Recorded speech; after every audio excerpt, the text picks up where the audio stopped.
రాజీవ్ గాంధీ గురించి కూడా ఇప్పుడు ముఖ్యమంత్రి కూడా అందరికీ నేను నిర్మమాటగానే రాశాను. వాళ్ళందరూ దాన్ని పాజిటివ్గా తీసుకున్నారు కానీ ఎవరు నెగిటివ్గా తీసుకోలేదు. బాలసుబ్రహ్మణ్యం మమ్మల్ని విమర్శించాలని అనుకోలేదు. వాళ్ళు ఒక ఇదేదో మన మంచి కోసం చెప్తాడని అనుకున్నారు. కాబట్టి వాళ్ళందరికీ కూడా సహృదయంతో నేను ఇచ్చినటువంటి సలహాలు వాళ్ళు పాటించి దాన్ని సమాజం కోసం వెచ్చించినందుకు నేను వారికి ధన్యవాదాలు తెలియజేసుకుంటూ ఉన్నాను.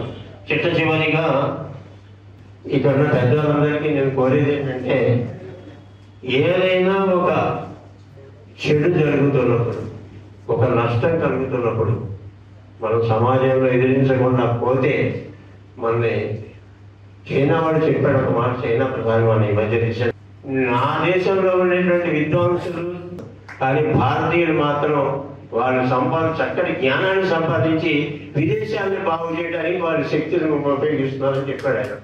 ఇది ఇక్కడ మనం తెలుసుకోవాల్సినటువంటి విషయం.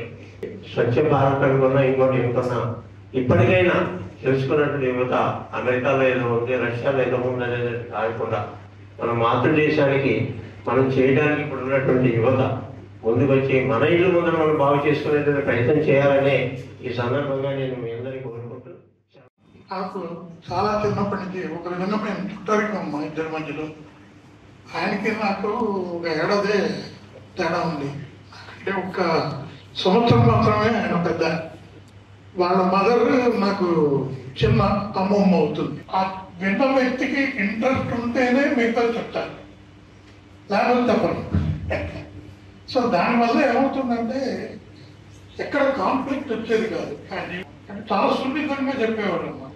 Really excellent quality. ఆయన రాసిన 18 పుస్తకాల్లో 2 నేను చదివాను, 3వది కూడా తీసుకున్నాను, ఇది కూడా చదువుతాను.